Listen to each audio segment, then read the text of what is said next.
I died. It was a stupid way to go. After a 96-hour marathon of coding and caffeine, I slumped over my keyboard and never got back up.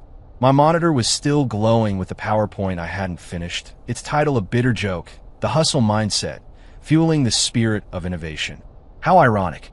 As my consciousness faded, I had only one thought. If I get another chance, I'm done. I'm checking out. I'm erasing the word hustle from my vocabulary for good. And then I woke up. Harsh sunlight, the distant sound of a garbage truck, and the worn-out, paper-thin fabric of a t-shirt I hadn't owned in years. I shot upright, my eyes scanning the room. This wasn't a hospital. This was the crappy, closet-sized apartment I'd rented a decade ago. Taped to the wall was a faded poster for some blockbuster hit from that year. The movie star grinning like he had it all figured out. I pinched my arm. Hard. It hurt. This was a dream. Connor Hayes, a 35-year-old idiot who'd burned out and died for a quarterly report, was back. 10 years back. I was 25 again, a year out of college with nothing to my name. A tidal wave of joy crashed over me, and in its wake, an incredible calm. I'd been given a second chance. This time, forget ambition. Forget the career ladder. Forget making a name for myself. From this day forward, my life had a new purpose. Do absolutely nothing. Of course, to do nothing comfortably, you need cash. I fished my ancient flip phone out of my pocket. The date on the screen confirmed it. This was a pivotal moment. With a decade of future history rattling around in my head, I knew about the earth-shattering events to come. I didn't need to think big. All I needed was one little tip. A small, unknown tech startup was about to release a revolutionary processor design. Within a week, its stock would skyrocket by 300 times. I didn't need to be greedy. I just needed to catch that one wave, make enough money to last me the rest of this life and the next, and then disappear. Find a quiet town on the coast, buy a house with a porch, get a dog, plant a garden. Wake up when I wanted to. Perfect. First things first. Seed money. I tore my apartment apart, scrounging every last dollar. I came up with just under $3,000. Not enough. I couldn't even afford a seat at the table. I sat on the edge of the bed, my mind racing. Robbing a bank was out. I wanted a quiet life, not a prison sentence. Alone? In my current state, I looked like I'd robbed the person who loaned me the money. Then, a fragment of future knowledge clicked into place. Apex Global, a corporate behemoth. In 3 days, their key partner in a massive South American energy project, Valerium Resources, would be exposed in a colossal accounting scandal. The project would implode, and Apex's stock would vaporize billions in the first 30 minutes of trading. It would be the darkest day in the company's history. It would also be the biggest failure in the career of its CEO, the woman the business world called the Ice Queen. That woman, an image of a face, beautiful and frozen, flashed in my mind. Isabel Sterling. I had died working for one of her subsidiary companies. Of course, she had no idea who I was. To me, she was just a myth, a name in the Wall Street Journal, a legend whispered about in corporate hallways. A brilliant, ruthless woman who lived and breathed for her work. We were supposed to be parallel lines, never destined to cross. In my last life, I'd killed myself trying to get into Apex, only to become another disposable cog in her machine. In this life, she was already my ticket out. The plan was simple. I'd sell this multi-billion-dollar tip anonymously to Apex's mortal enemy, Horizon Capital. They'd happily pay a small fortune for a chance to kneecap their rival. 100 grand? No, 50,000 would be enough.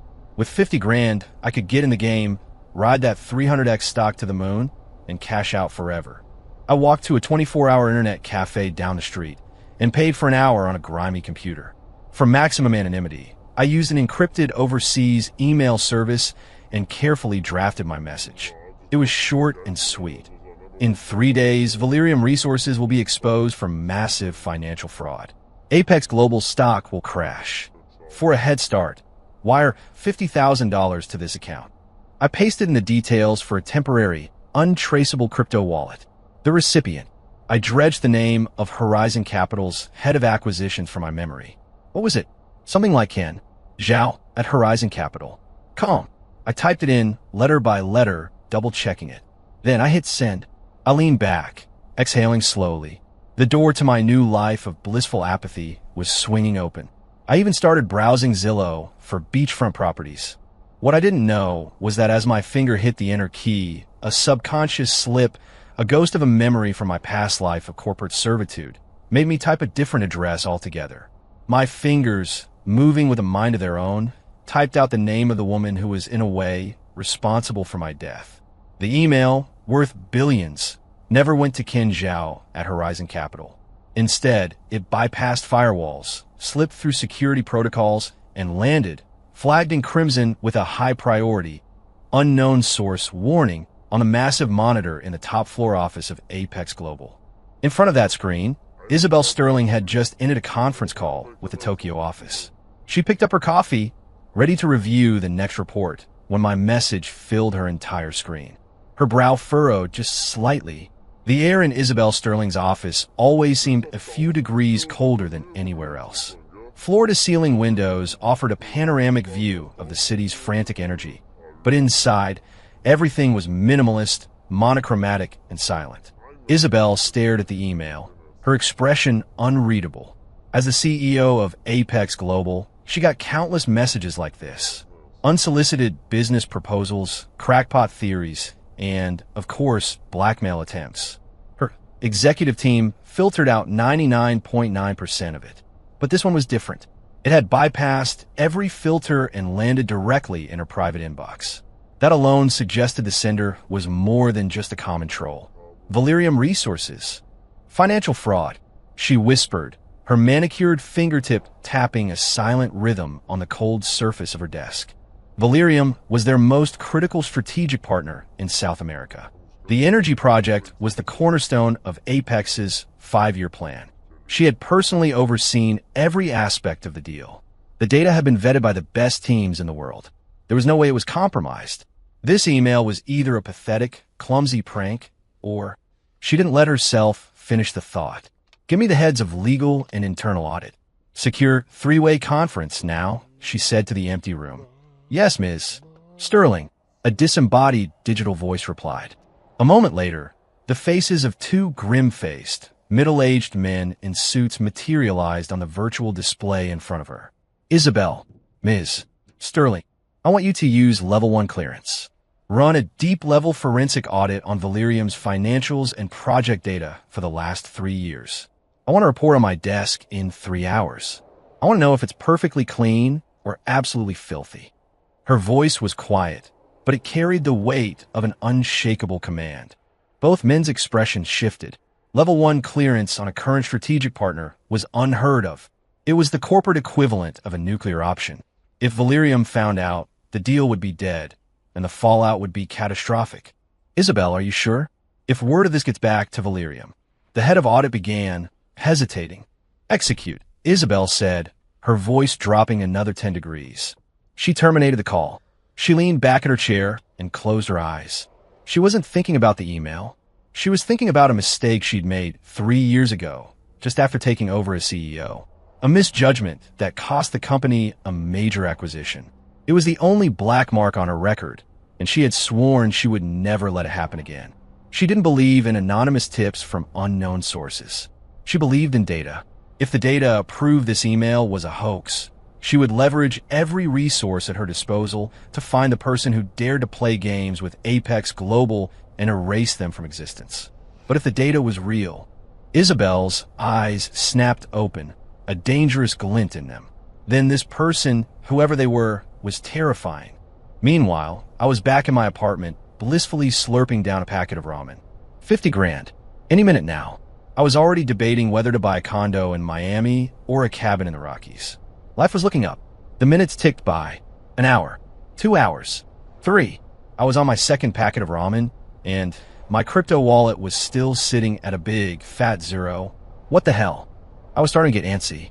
Did Horizon Capital think I was a fraud? That didn't make sense. For a shot at crippling their biggest rival, 50 grand was a rounding error. They'd be stupid not to take the gamble. Did I get the email address wrong? I replayed in my head. No, I was sure. I paced my tiny room, the frustration mounting. Finally, I decided to head back to the internet cafe. Maybe the encrypted service had a delay. I logged back in. In a sent folder, my email sat there, marked as delivered. I refreshed my inbox. Still nothing. Just as I was about to give up and start thinking of a new plan, a new email popped up. It wasn't from Horizon Capital. It was a system notification from the email provider. Dear user, your message sent to Sterling at Apex Global. Has been read. I stared at the address, my blood running cold. Sterling. Isabel Sterling? Apex Global. Apex Global. Not Horizon Capital. Apex. The company I worked for in my past life. The company I was trying to short. My mind flashed back to the moment I typed the address. The click of the keys. The name of my old nemesis, burned into my subconscious, typed out by fingers that remembered a loyalty my brain had long since abandoned. I had sent an anonymous blackmail note detailing Apex Global's impending doom directly to the CEO of Apex Global herself. A wave of icy dread washed over me, starting at my feet and flooding all the way up to my scalp. I was toast. Game over. I could already picture it. A team of stone-faced security guys kicking down my door, dragging me before Isabel Sterling. She'd look down at me with those Arctic eyes and ask, in that chillingly calm voice, "So, tell me, how would you like to disappear?" My new life of doing nothing was about to end before it even began, all because of a muscle memory brain fart. I slammed the laptop shut, bolted out of the cafe like a cornered animal, and sprinted back to my apartment. I locked the door, drew the curtains, and burrowed under my covers, trembling. What do I do? What do I do? Run. Where? With facial recognition and data tracking, a company like Apex could find me faster than I could order pizza. Turn myself in and say what? Sorry, Ms. Sterling, I meant to sell your company-destroying secret to your worst enemy, but my fingers slipped. My bad. I might as well just jump off the roof. I curled into a ball, my head in my hands. All I wanted was to check out. Why was this happening to me? Just as I was spiraling into full-blown panic, my phone buzzed. A text message from an unknown number. Account. Just one word. Terse. Cold. Unmistakable. It was her. Or her people. But what did it mean? She wasn't sending the cops. She was asking for my account number. Did she believe me? Did she investigate, find a problem? And now she was offering me hush money. My heart hammered against my ribs. This was a chance. A chance to turn my colossal screw-up into a win. To fleece Apex Global directly. But the risk was astronomical. This wasn't a business transaction. It was like negotiating with a hungry tiger. One wrong move, and I'd be shredded. Calm down, Connor. Just calm down. You know the next 10 years. You're the one holding all the cards. As powerful as she is, she's still playing today's game. You're playing tomorrow's. I took a deep breath, forcing my hands to stop shaking. I couldn't act like a greedy blackmailer. That would make her suspicious, and she'd hunt me down later. I had to be something else. I had to be an enigma. A mysterious guru who wasn't interested in money, who was just nudging the world for his own inscrutable reasons. Right? The persona. It was all about the persona. I picked up my phone. My thumb hovered over the keyboard for a long, agonizing minute. I didn't send my bank details. I typed back 2 words. Consider it a gift. Send. Then I turned off the phone, snapped the SIM card in half, and flushed it down the toilet. Done. My whole body felt weak with relief. It was a gamble. If she'd really found the problem and was sufficiently mystified by my guru act, she'd leave me alone. I wouldn't get the money, but I'd be safe. I could find another way. If she didn't buy it, well, then I was screwed anyway. I lay on my bed, staring at the ceiling all night long. I woke up the next morning in a cold sweat. I dreamed Isabel Sterling had me tied to the flagpole on top of the Apex Global Tower while she announced over a loudspeaker, "Behold, the moron who tried to blackmail me and sent the email to the wrong address." My heart was pounding. The sun was up. The world was quiet. No SWAT team at my door. No police knocking. Did I actually pull it off? I crept to the window and peeked through the blinds. Down below, life was proceeding as normal. People walking their dogs, jogging. It seemed my enigmatic guru persona had worked. A woman at the absolute pinnacle of power, like Isabel Sterling, might actually believe that there were strange, powerful people in the world who operated on a different plane, unmotivated by money. A huge sigh of relief escaped me. I'd walked to the edge of the abyss and stumbled back. Okay, so I didn't get the 50 grand, but I was still alive. The plan to do nothing could continue. I just needed a new way to get my startup capital. No more messing with corporate giants. I fired up my computer and started looking up lottery numbers for the next few weeks. The payout was smaller, but it was a hell of a lot safer. I was meticulously copying a string of numbers when I heard a knock at the door. Knock, knock, knock, even, rhythmic, calm. My heart leaped into my throat. Who was that? Food delivery? I hadn't ordered anything. The landlord? He only came at the end of the month. Who is it? I called out, my voice a low croak. Silence. Then, a woman's voice, crisp and devoid of emotion, came through the door. Mr. Hayes, our employer would like to see you. A jolt of pure terror shot through me. They found me anyway. My mind went blank. My hands and feet turned to ice. My Guru act failed. How'd they find me? The internet cafe? The burner phone? I don't know any Mr. Hayes, you have the wrong address.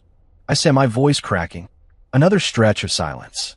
Then the voice came again, this time with a hint of confusion. But, Mr. Hayes, our records indicate you are the registered tenant of this apartment, and the phone number you used last night is registered under your name. Oh God, I'd forgotten. In this era, even burner phones had to be registered with an ID. I thought pulling the SIM card made me a ghost. To them, I was an ostrich with its head in the sand. My carefully constructed persona of a mysterious, omniscient guru instantly shattered. In their eyes, I was an enigma. I was just a clumsy, terrified idiot who thought he was being clever. It was over. This was really it. Mr. Hayes, please open the door. We mean you no harm. Our employer simply wishes to thank you in person. Thank me? Yeah, right. Thank me for trying to sell their secrets and screwing it up. I leaned against the door, my mind spinning. If I opened it, I was dead. If I didn't, they'd find a way in, and I'd be just as dead, but with a broken door. Either way, I was done for. Might as well face it with some dignity. I smoothed down my wrinkled t-shirt, took a deep breath, and pulled open the door. Two women stood in the hallway. The one in front wore a sharp, black pantsuit and wire-rimmed glasses. She was the one who had been speaking. Behind her stood another woman, taller, radiating an aura of such intense power that it was physically difficult to look at her. She wore a simple white silk blouse and black trousers. No makeup. Her dark hair was pulled back in a simple, elegant knot. But her face, her eyes, I'd only ever seen them on the cover of Forbes. Cold. So incredibly cold. She just stood there, and the very air around her seemed to crystallize. Isabel Sterling. She had come herself. My knees felt weak. Mr. Hayes? The assistant asked, her tone professional and flat. I managed a stiff nod. Isabel's gaze swept over me, a quick, analytical scan from head to toe. It wasn't the way you look at a person. It was the way you analyze an asset, or a threat. Her eyes finally landed on the mess of my room, and the still open lottery website on my computer screen. Her brow twitched again, that barely perceptible sign of her displeasure. I wanted the floor to swallow me whole. An enigmatic guru, hiding in a slum apartment, researching lottery numbers? My cover wasn't just blown, it was vaporized. Ms. Sterling, this is... The assistant began. Isabel raised a hand, cutting her off. She took a step forward into my cramped apartment. A subtle, clean, expensive fragrance followed her in. She glanced around, her gaze finally settling on the copy of Stock Trading for Dummies I'd left on my desk. You want money? She asked. Her voice was exactly as I'd imagined. Quiet, cool, and utterly devoid of warmth. My stomach clenched. Here it comes. The reckoning. I swallowed hard and decided to just own it. Yes, I said, my voice surprisingly steady. I want a lot of money. Enough to never have to do anything ever again. Enough to just sit around and wait to die. It was the honest truth. But to Isabel Sterling, my words seemed to mean something else entirely. She looked at me, and a flicker of something I couldn't identify crossed her face.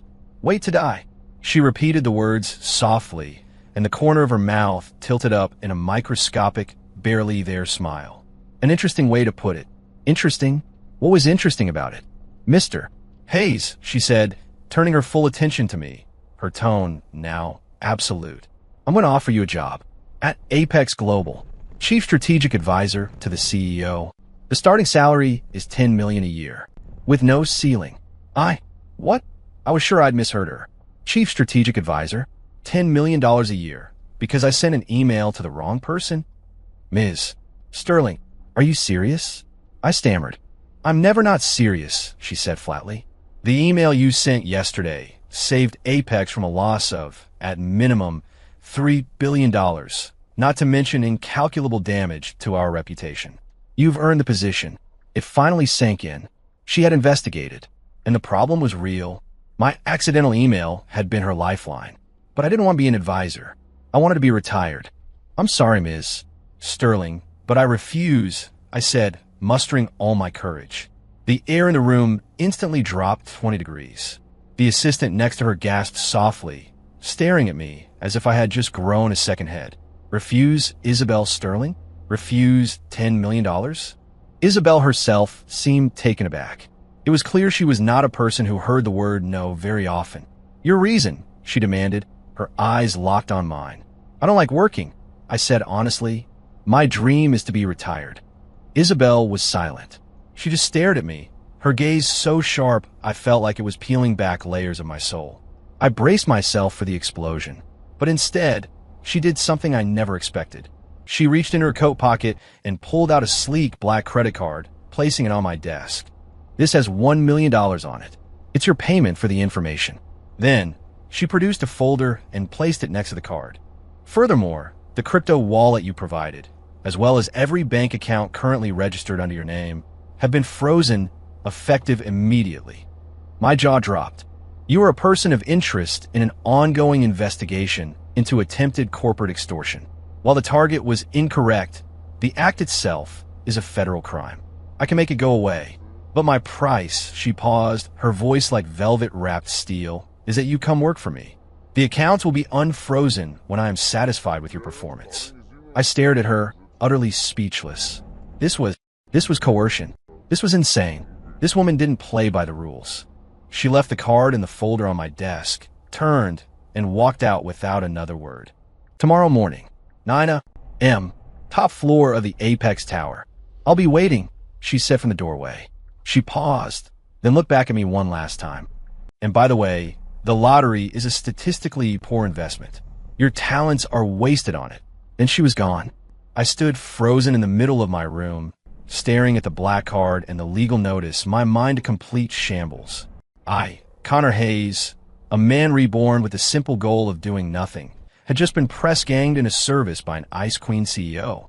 My grand plan for early retirement had just crashed and burned on day 2. The next day I went. I didn't have a choice. With every cent I had locked away, not going meant starving. Wearing my only decent pair of jeans and a clean shirt, I stood before the gleaming, cloud-piercing monolith of the Apex Tower, feeling a profound sense of irony. The place I'd killed myself to get into in my last life, I was now being forced into in this one. Life really had a twisted sense of humor. Top floor, CEO's office. Isabel Sterling was waiting. She wore a deep navy blue dress today, which somehow made her seem even more formidable. Sit, she said, gesturing to a leather sofa. I sat, feeling like a defendant at his own trial. Your title is Chief Strategic Advisor, she began, getting straight to the point. You don't need to punch a clock. You don't need a desk. You don't even have to come into the office. I have only one requirement. When I need you, you will provide me with valuable advice. That actually didn't sound too bad. No regular hours meant I could still spend most of my time doing nothing. How will I know when you need me? I asked. I'll contact you. She slid a brand new, top-of-the-line smartphone across the coffee table. This is your work phone. Keep it on 24/7. I picked it up, my heart sinking. 24/7. So much for freedom. It was a gilded cage. This is your executive liaison, Leo, she said with a nod toward the door. A young man with black-rimmed glasses and a slightly frantic energy walked in and gave me a deep, formal bow. Mr. Hayes, it's an honor. I'm Leo. I'll be assisting you with whatever you need. I looked at him and sighed internally. Great. They'd assign me a babysitter. Sir, here are the briefs on the company's current major projects for your review, Leo said, handing me a tablet. I took it and swiped through a few pages. It was all impenetrable corporate jargon. Synergistic integration of renewable energy assets, AI-powered smart city infrastructure deployment. It gave me a headache just looking at it.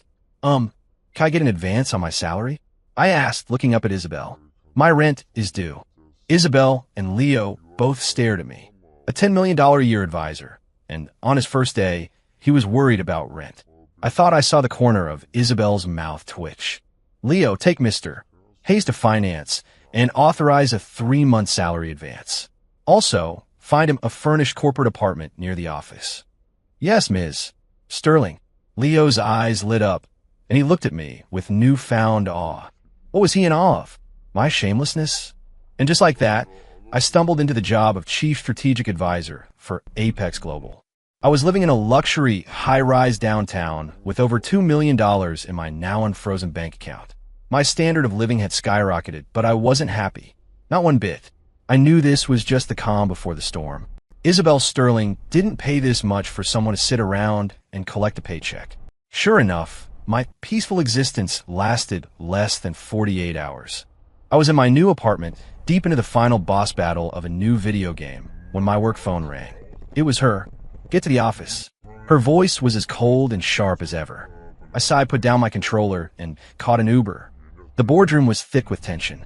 Isabel sat at the head of the long table, flanked by a dozen senior executives, all of whom looked like they'd just been told their dog died. Leo led me to an empty chair beside Isabel.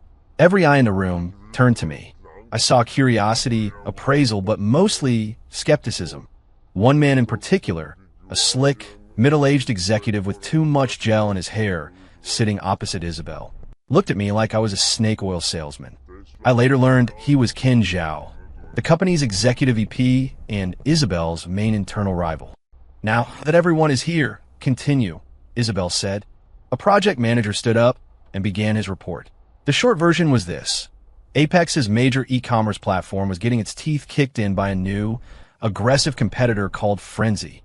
Frenzy was using a ridiculously viral / its social marketing scheme to bleed Apex dry, and our daily active users were in a freefall. The executives argued for half an hour, but their only idea was to fight fire with fire, dump more money into subsidies, and try to outspend the competition. Outspend them? Are you insane? Ken Zhao slammed his hand on the table. Frenzy is backed by a dozen venture capital firms. They have nothing to lose. If we get into a price war, we'll drown ourselves. Then what's your brilliant solution, Ken? Isabel asked coolly. Zhao was momentarily silenced. Then he turned his attack on me. Well, Ms.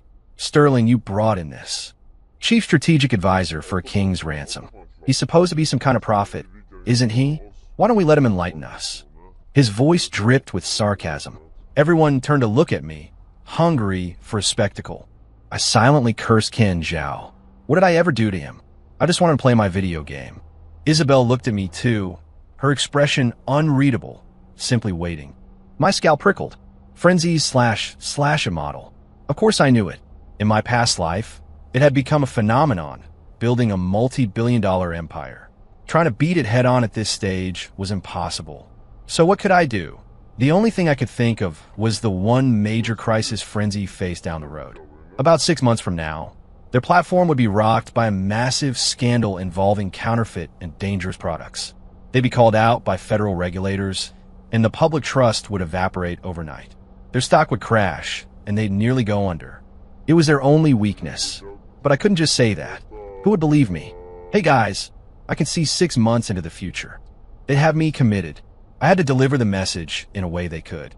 Process. I cleared my throat. Under the weight of every gaze in the room, I spoke. My advice is to do nothing. The boardroom fell silent. Everyone stared at me like I was a complete moron. Do nothing? Ken Zhao sputtered, a contemptuous smirk spreading across his face. Are you out of your mind? If we do nothing, we won't have a market left to save. That's right. Do nothing, I said, doubling down on my guru persona. Just give them enough rope. Zhao was speechless with rage. Isabel's brow furrowed. Your strategy is to wait and see? Not wait and see, I said, shaking my head, trying to look as profound as possible. It's strategic patience. The Tao of business. I had no idea what I was even saying anymore. A tree that grows too fast has shallow roots, I said, pulling proverbs out of thin air. The first strong wind will knock it over. Our job isn't to compete with how fast they grow. Our job is to wait for the wind. Dead silence. The executives exchanged glances, their expressions a mixture of confusion and pity. Qin Zhao actually laughed out loud. Ms. Sterling, is this the genius you hired? The Tao of Business? Waiting for the wind? This is a board meeting, not a Zen retreat. This is utterly absurd. Isabel didn't say anything. She just looked at me. I met her gaze, my heart pounding, trying not to blink. After a long moment, she spoke. Fine. That one word detonated a bomb in the room. Ms. Sterling, please reconsider. This is madness. Zhao shot to his feet. Isabel, you can't bet the future of this company on the ramblings of some fortune cookie philosopher. I said, fine, Isabel repeated, her quiet voice cutting through the chaos. We proceed as Mr. Hayes advises. All budgets for competing with Frenzy are frozen. We wait. She stood up and gave me a long, complicated look. Meeting adjourned. She walked out of the room. I was left as the center of attention, hit by waves of shock and hostility. Qin Zhao stormed over to me, his voice a low snarl. I don't know what kind of spell you've cast on her, kid, but you'd better pray your wind shows up, because if this company takes a hit because of your Taoist nonsense, I'll personally throw you out of this building. I looked at him, wanting to say, buddy, you have no idea how badly I want that to happen. Leo scurried over, his eyes shining with pure adoration. Mr. Hayes, you were incredible. Strategic patience. Wait for the wind. It's the highest level of business philosophy. Did you derive that from Sun Tzu? I've always said that the ultimate form of business is art.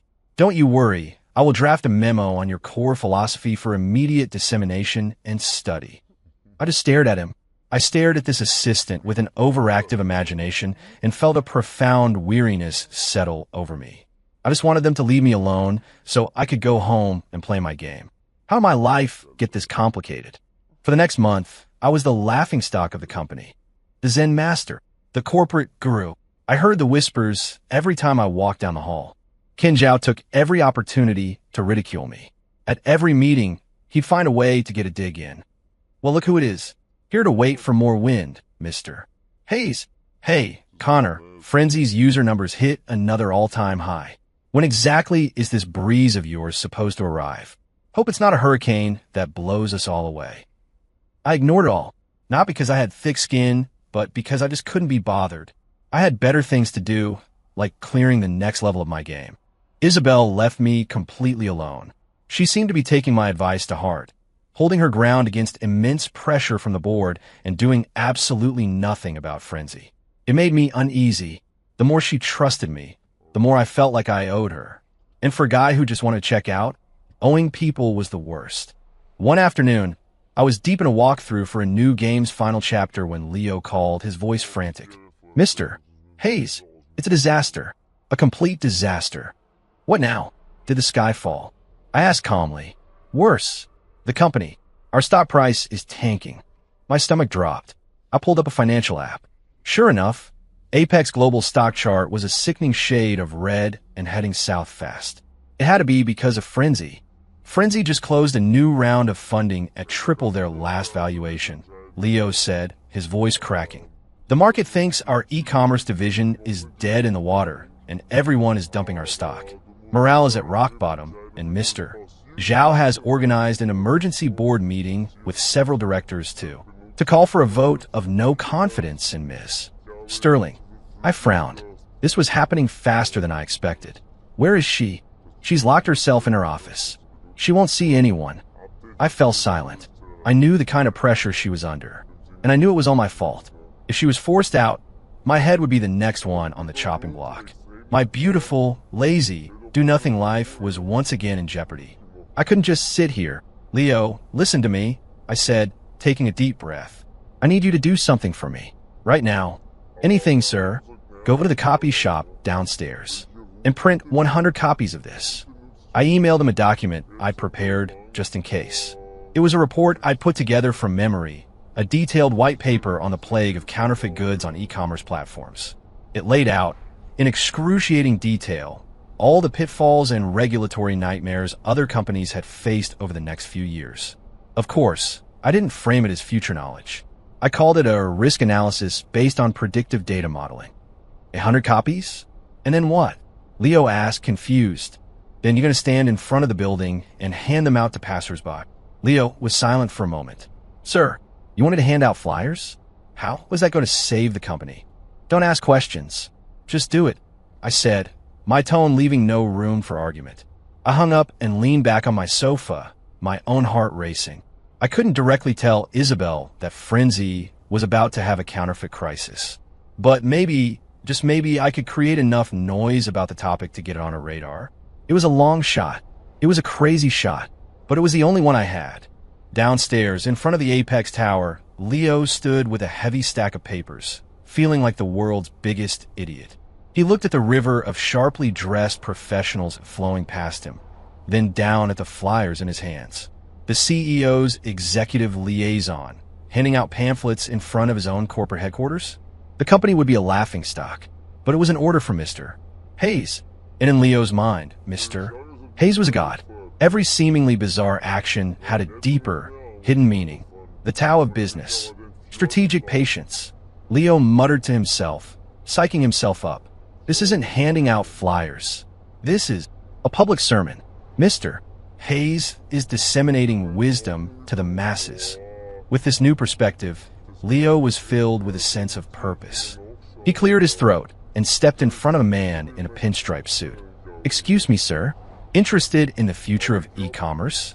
This report will change your perspective and position you for the paradigm shifts to come. The man gave him a look reserved for cult members and scurried away.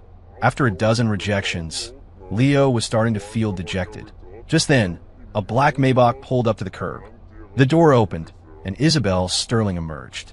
She looked exhausted. Her face was pale, and there were dark circles under her eyes. The stock price and the board's rebellion were clearly taking their toll. Then she saw Leo standing in the middle of the sidewalk, handing out his papers. Her brow furrowed deeply. Leo, what are you doing? She asked, her voice dangerously quiet. Leo nearly jumped out his skin. Ms. Sterling, I'm following Mr. Hayes' instructions. Connor's instructions? Her voice grew even colder. He told you to stand out here and hand out this. She snatched a paper from his hand and glanced at the title. The Hidden Costs of Hypergrowth. A white paper on e-commerce risk management. This is ridiculous. A flash of anger ignited in her eyes.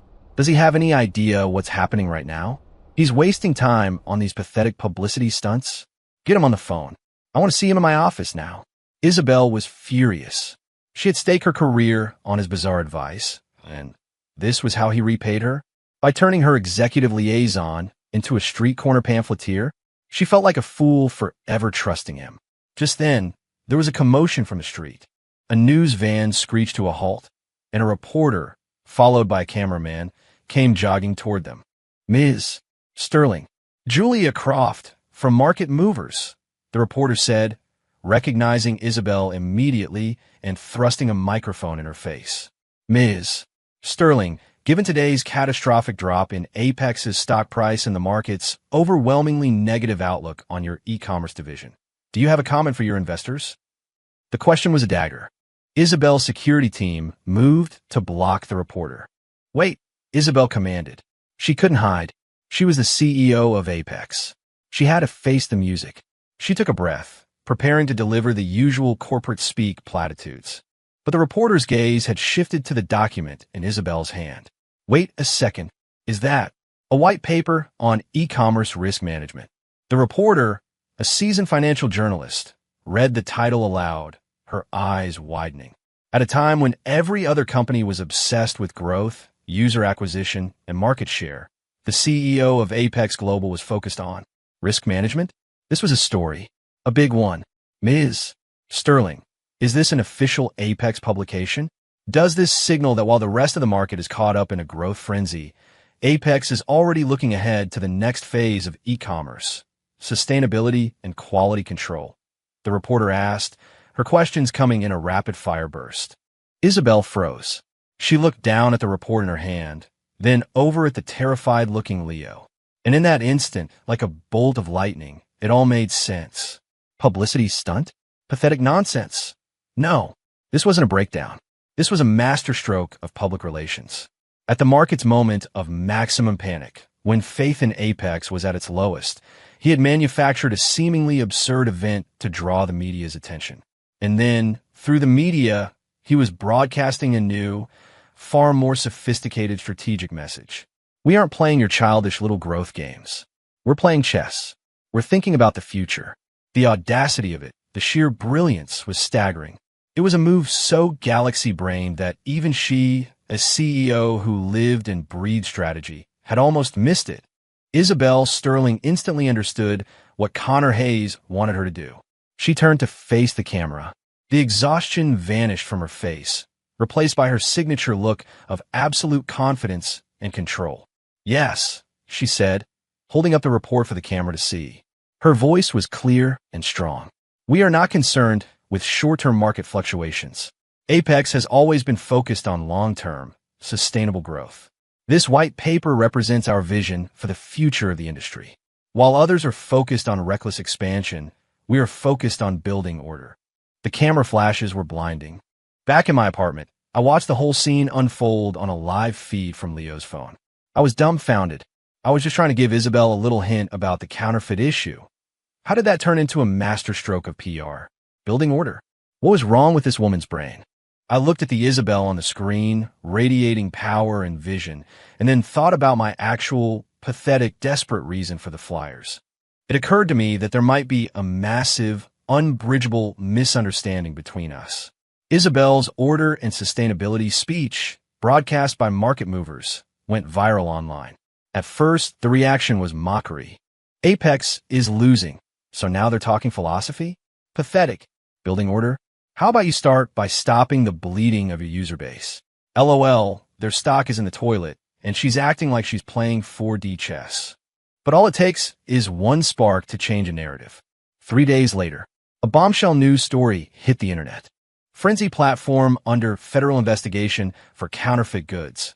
Multiple reports of harmful products surface. The internet exploded. The same users who had been gleefully slashing it turned on the company with a vengeance. Scammers. I want my money back. They were so focused on getting new users, they didn't even vet their products. Disgusting. I knew those free items were too good to be true. The quality was absolute garbage. Frenzy stock didn't just drop. It fell off a cliff. In a single day, more than 30% of its market value was wiped out. And suddenly, everyone remembered what Isabel Sterling had said 3 days earlier.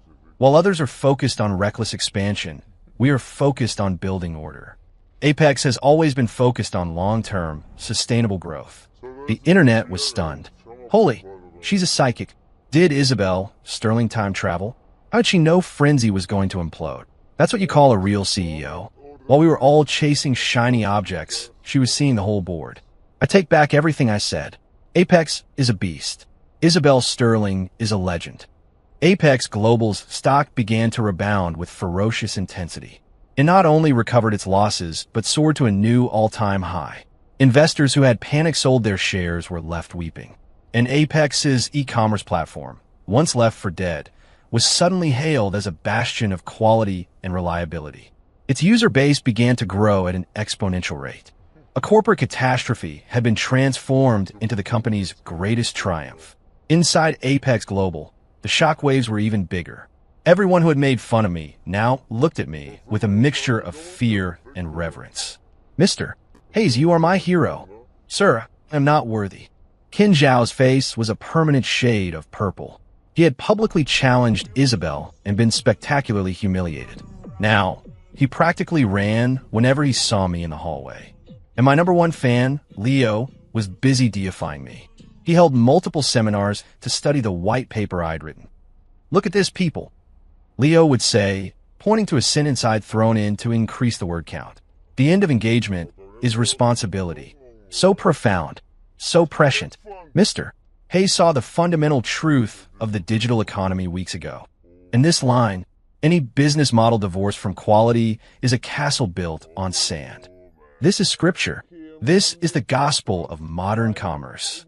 The employees listened, enraptured, scribbling furiously in their notebooks. I watched all this from the security feed in my apartment and felt my soul begin to fracture. I swear, I was just trying to meet a word count. I had been completely, irrevocably mythologized.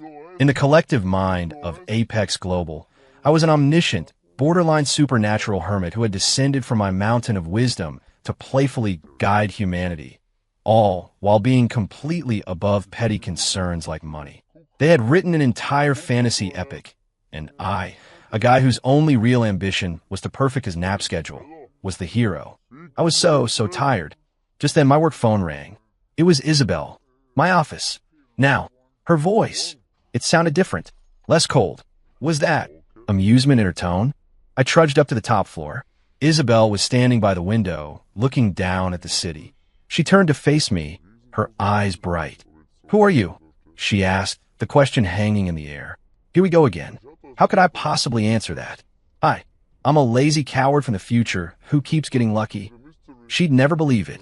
I had to maintain the act. I tilted my head, looked up at the ceiling at a 45-degree angle like some wise old man in a movie, and sighed dramatically. Who I am is not important. What matters is that the crisis has passed. Isabel actually laughed. It wasn't just a twitch of her lips. It was a real, soft, musical laugh, like a thawing glacier or a blooming desert flower. I stared at her, momentarily stunned. "Connor," she said, walking toward me. She stopped very close enough for me to smell that clean, cool fragrance again. "Thank you." It was the first time she had said it with such genuine sincerity. "The board has approved a special resolution. You are being awarded 5% of the company's stock in recognition of your contribution." My brain short-circuited. 5% of Apex Global at its current market valuation, that was. What was that? Billions? Tens of billions. The room started to spin. I could never earn that much money in 10 lifetimes. With that kind of money, I wouldn't just retire. I could buy a private island and build a palace to retire in. I was so excited I couldn't form words. "There is, however, one condition," Isabel said, her expression shifting. "What condition?" I asked, my voice trembling. "You must remain in your position as Chief Strategic Advisor, and you may not leave Apex Global for the next 5 years. Of course, I should have known. This wasn't a reward. It was a pair of golden handcuffs, a chain to lash me to her corporate worship. "Can I? Refuse?" I asked weakly. "What do you think?" she replied, a ghost of a smile playing on her lips. Her eyes told me that if I even thought about saying no, she would not only retract the stock, but probably freeze my account again just for fun. This woman was a tyrant. I wanted to cry. My life's goal was to become a happy, useless bum. Instead, I was now a multi-billionaire trapped as the most powerful and important wage slave in the world. How the hell did this happen? Ever since becoming a billionaire prisoner, my life had changed completely. For starters, I can no longer play video games in peace. All day, every day, people would find excuses to consult with me. "Mr. Hayes, what's your 10-year outlook on the semiconductor industry?" "Mr. Hayes, is the metaverse the next big thing, or just a bubble?" "Mr. Hayes, that concept you mentioned, the Tao of business, could you elaborate on its deeper meanings?" How the hell should I know? In my last life, I made PowerPoints, but they didn't believe my silence was ignorance. They thought it was a test. The more I said nothing, the more they filled in the blanks. His silence is a form of Zen. It contains multitudes. He's not refusing to answer. The secrets are too profound for us to comprehend. I get it now. He's telling us to stop looking for shortcuts and focus on the fundamentals. I was losing my mind. Secondly, Isabel started contacting me more and more. It used to be just for major crises. Now she wanted my input on everything. There's a piece of commercial real estate downtown. Should we acquire it? We have a new class of interns. Which one shows the most promise? It's lunchtime. Should I get sushi or Italian? "Lady, you're the CEO. You can't decide what to eat for lunch without me." I was beginning to suspect this wasn't about advice. It was surveillance. She was making sure I wasn't slacking off. The final straw was the upcoming annual industry gala. It's the most important event of the year. Every major player will be there. "You'll be my +1, she informed me, her tone leaving no room for debate. "I'm not going," I said flatly. Those events were nothing but a bunch of sharks in tuxedos, circling each other and spouting meaningless platitudes. I could finish a whole game in that time. "You have to go," she insisted. "Ken Zhao will be there. He's been seen with people from Horizon Capital lately. I think he's planning something. I need you there." "Ken Zhao." Horizon Capital. I felt like a tool in her toolbox, pulled out whenever she needed to tighten a screw. What's in it for me? I asked, deciding to negotiate. I'll double your monthly performance bonus. I'll get my coat, I said, my face breaking into a smile. I could endure anything for money. The night of the gala, Isabel's style team descended on me. They stuffed me into an obscenely expensive suit, did something complicated to my hair, and when I looked in the mirror, I barely recognized myself. Was this really Connor Hayes, the guy whose life ambition was to live in sweatpants? The event was a glittering sea of champagne and fake smiles. I stuck close to Isabel, feeling completely out of place.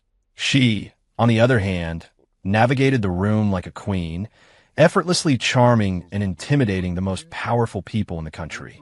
I spent the entire time being a silent, brooding accessory. It fit my enigmatic guru persona, at least. Soon, I spotted Ken Zhao. He was huddled in a corner with a weaselly-looking man, whispering conspiratorially. I recognized the other man. I'd seen him in the news in my past life. A ruthless portfolio manager from Horizon Capital. Isabel's instincts were right. Zhao was about to betray her. See that man? Isabel murmured, appearing at my side. That's Mark Hansen, Horizon's top trader. I'm almost certain Zhao is feeding him our Q3 financials. I nodded. Can you do anything? She asked. I frowned. I couldn't just go over there and accuse them. I had no proof.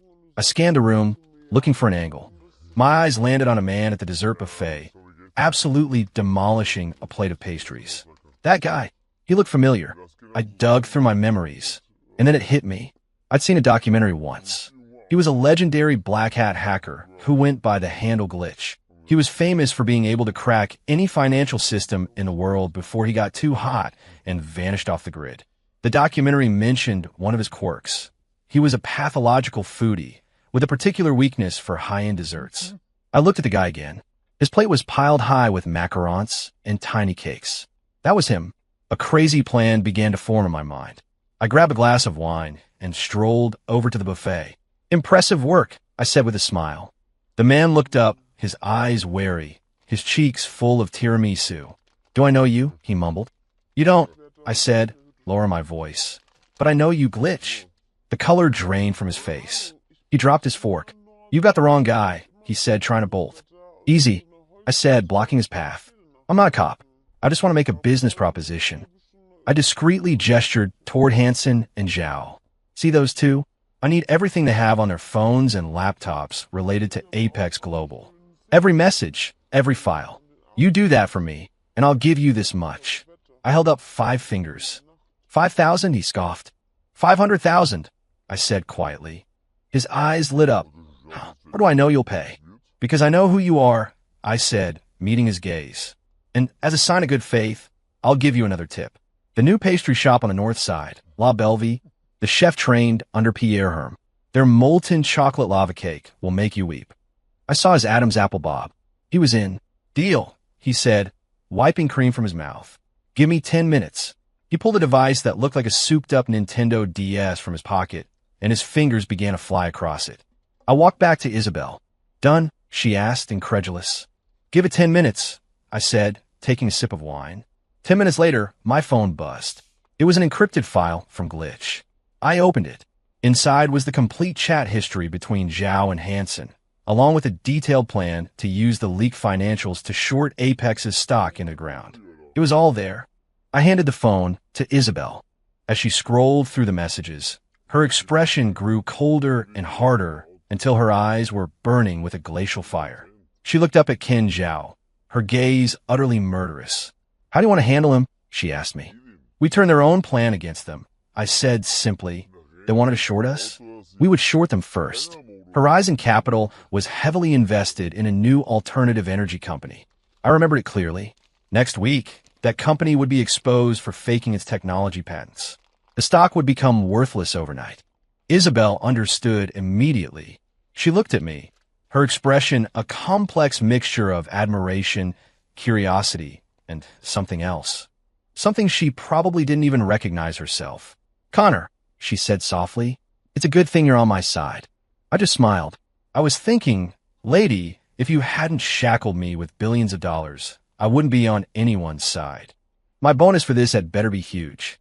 With the evidence in hand, Isabel moved with lethal precision. She didn't confront Zhao. Instead, she set a trap.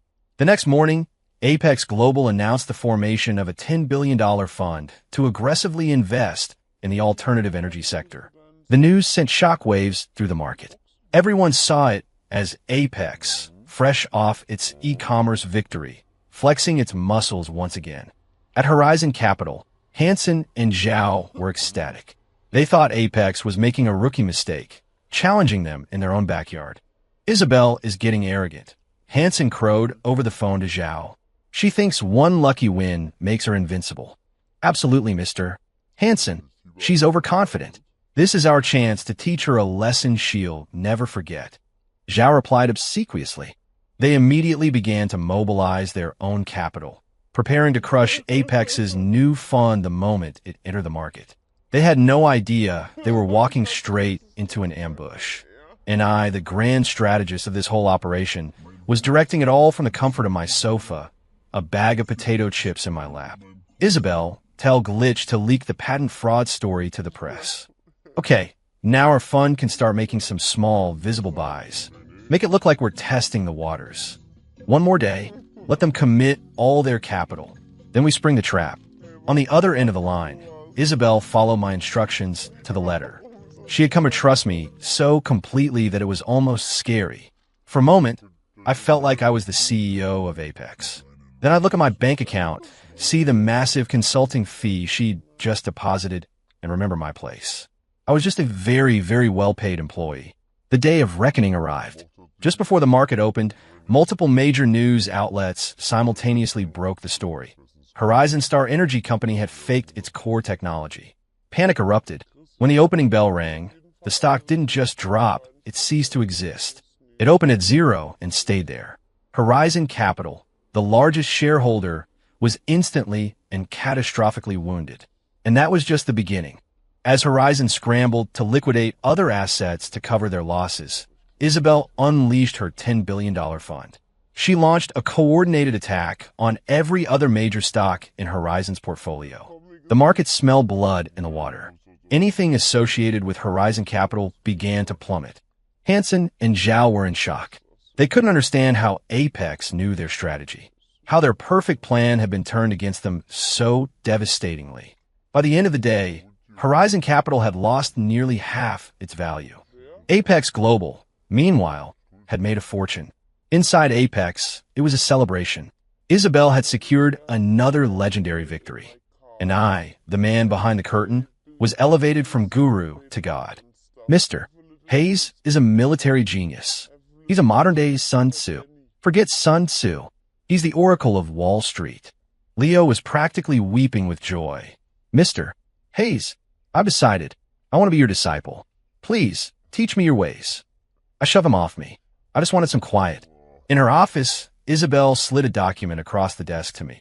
Zhao's letter of resignation. I've accepted it. That's it. You're just letting him walk.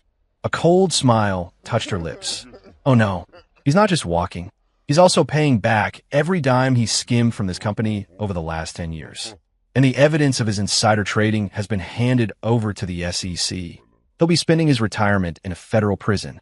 I shivered. Never cross this woman. As for Horizon Capital, she continued, they're crippled. It will take them years to recover. Hansen was fired by their board this morning. The war was over. It all felt surreal. In my last life, I was just a spectator watching the Titans clash. In this one, I was the one pulling the strings. Connor, Isabel said, her voice pulling me from my thoughts. Yeah. Are you free tonight? Why? Is another competitor making a move? I asked, instantly on guard. No, she said, shaking her head. There was a strange hesitation in her eyes. I'd like to take you to dinner. To celebrate. Just the two of us. I stared at her. The Ice Queen wanted to have dinner with me? A private dinner. Was the world ending? To celebrate the victory, she added quickly, as if she needed to justify the invitation. I looked at her. She wasn't wearing her usual corporate armor today, but a soft, cream-colored cashmere sweater that made her seem less intimidating. Under the soft office lights, I thought I could see a faint blush on her cheeks. And for reasons I didn't understand, I heard myself say, okay. The restaurant was a small, brutally expensive French place that screamed quiet luxury. It was a universe away from my usual diet of takeout and ramen. I felt awkward and out of place, unsure what to do with my hands. "You can relax, Connor," Isabel said, noticing my discomfort. "It's just us." She seemed different tonight. The powerful CEO aura was gone, replaced by something softer, more vulnerable. She just seemed like a woman. A beautiful, intimidating, and slightly lonely woman. "You seem to know a lot about food," she said, a playful light in her eyes. I thought about the lie I'd told to recruit Glitch at the gala. I get by, I mumbled. "I heard you're an expert on the desserts at La Bellevue," she teased. My face grew hot. Just something I heard. She laughed, a real, gentle sound that caught me off guard. It was nice. "Connor, I have to ask," she said, her expression turning serious. "How do you do it? How do you know all these things? The mining scandal, the Frenzy platform collapse, the trap for Horizon Capital. My predictions weren't just accurate, they were perfect. I knew I couldn't keep feeding her lines about the Tao of business. I was silent for a moment, then decided to give her a piece of the truth. "What if I told you that I can see fragments of the future?" I asked, looking her directly in the eye. She froze. I expected her to laugh, to call me crazy. But she didn't. She just stared at me, her eyes wide with shock but not disbelief. After a long time, she spoke, her voice barely a whisper. "I believe you." Now, it was my turn to be stunned. You just believe me. "It's the only explanation that makes any sense," she said softly. "I've suspected for a while. The way you appeared, the things you say. It's like you're not from this time." I couldn't believe it. She had figured it out on her own. It saved me the trouble of trying to explain. "So, you're coming to Apex. That was all part of your plan?" she asked. "No," I said, shaking my head emphatically. "That was a complete accident. I swear my only plan was to make a little money and disappear." "Disappear?" she asked. "You're 25. Why are you so obsessed with retiring?" I looked at her and decided to tell her the rest of it. Because in my last life, I said, my voice quiet, I worked myself to death. In a detached, almost clinical tone, I told her the story of my past life. The endless hours, the crushing pressure, the meaningless work, all leading to that final, pathetic moment slumped over a keyboard. I left out the part about it being her company. She listened, her expression unreadable. When I finished, she was silent for a long time. "So," she finally said, her voice trembling slightly, "you've already died once." I nodded. I saw a shiver run through her. "I'm sorry," she whispered. "For what?" I asked, confused. "I didn't know. That you—" She trailed off, unable to finish the sentence. But I understood. She was apologizing for my death. Even without knowing the specifics, as a CEO, as a symbol of the very system that had crushed me, she felt a sliver of responsibility. A strange warmth spread through my chest. This Ice Queen, this corporate machine, had a heart after all. "It's in the past," I said, trying to lighten the mood. "And look at me now. I'm alive and, thanks to you, ridiculously rich." She didn't smile. She just looked at me, her eyes filled with an emotion I couldn't name. Pity? Sympathy? Something deeper? "Connor," she said, her voice firm and clear, "I promise you, once Apex is truly stable, once the foundation is unshakable, I will let you go. You can have the life you want." I was stunned. I never expected her to say that. She was willing to let go of her greatest asset, her profit, her golden goose. "You do that?" I asked. "I owe it to you," she said simply. The rest of the dinner passed in a strange, quiet haze. On the ride back to my apartment, neither of us spoke. My mind was a whirlwind. I had always seen our relationship as a simple transaction. She wanted my knowledge. I wanted her money. But tonight, everything had changed. This woman felt something for me that went beyond business. And my feelings for her, they were becoming complicated too. She wasn't just my tyrannical boss anymore. I had seen the person behind the crown. The car pulled up in front of my building. "We're here," she said. I unbuckled my seatbelt. "Connor," she said, stopping me. I turned back. She looked at me, her lips parted as if she was about to say something important, but then she seemed to lose her nerve. "Get some rest," was all she said. I nodded and got out of the car. I stood on the sidewalk, watching her car disappear into the night, and I didn't move for a very long time. My plan to do nothing was getting more and more off track. After that night, things between us shifted. She stopped calling me for every little thing. She started making more decisions on her own, texting me the results afterward, as if to prove she could do it without me.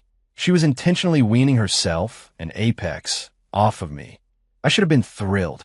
I was finally free to live my dream of waking up at noon and playing video games all day. But for some reason, the quiet felt empty. I'd see her on the news, still the brilliant queen of industry, leading Apex to new heights. But she looked thinner, more tired. One day, Leo burst into my apartment, his face pale with panic. "Mister, Hayes, you have to help." "What is it now?" I asked, pausing my game. "It's Ms. Sterling. She collapsed." My heart seized. "What happened?" "It's the Arcadia project. The big European consortiums are blocking us at every turn. Ms. Sterling has been working around the clock for 2 weeks straight, and this morning, she fainted in the middle of a board meeting. The Arcadia project. I knew it well. It was Apex's core strategy for the next decade, an ambitious plan to build a self-sustaining, AI-driven smart city. It was also a half-baked idea I'd pulled from my memory to impress her months ago. I never thought she'd actually try to build it. "Where is she?" I asked, already grabbing my jacket. "City General, VIP wing." I didn't wait for another word. I was out the door. In the hospital room, Isabel lay pale and still against the white sheets, and Ford dripping into her arm. She was asleep, but her brow was still furrowed in concentration, as if she were negotiating deals in her dreams. A wave of anger and a strange, aching tenderness washed over me. She was such an idiot. I told her she could let me go. Why was she still pushing herself like this? Was it possible that she was trying to build this perfect, futuristic city all on her own, just so she could finally let me go without any regrets? I sat down in the chair by her bed and just watched her. After a while, her eyes fluttered open. She saw me, and a flicker of surprise, of vulnerability, crossed her face. "What are you doing here?" she asked, trying to sit up. "Don't move," I said, gently pushing her back down. "The doctor said you need a rest." She relented, turning her head away from me. "Leo told me what happened," I said. "The European deal, is that tough?" She didn't answer. "You don't have to kill yourself over this," I sighed. "It's just a project. If it doesn't work, it doesn't work." "I made you a promise," she said suddenly, her voice rough. "What?" She turned her head, and her eyes, shining with unshed tears, met mine. "You told me you wanted to live in a quiet town on the coast. A house with a porch, a dog, a garden, to wake up when you wanted to." Her voice broke. "Arcadia, I was trying to build that for you."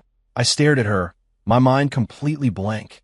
I thought this was about her legacy, her ambition.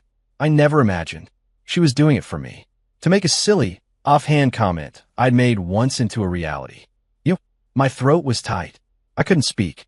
"Connor, I don't need you to see the future," she said, her voice a raw whisper. "I just need you to be in mine." Sunlight streamed through the blinds, illuminating her pale face. And in that moment, I felt the last of the ice around my own heart crack and melt away. Doing nothing, retiring early, waiting to die. It all seems so stupid now. I reached out and took her hand. It was cold. "Okay," I said. Just one word. But it was the most important promise I would ever make.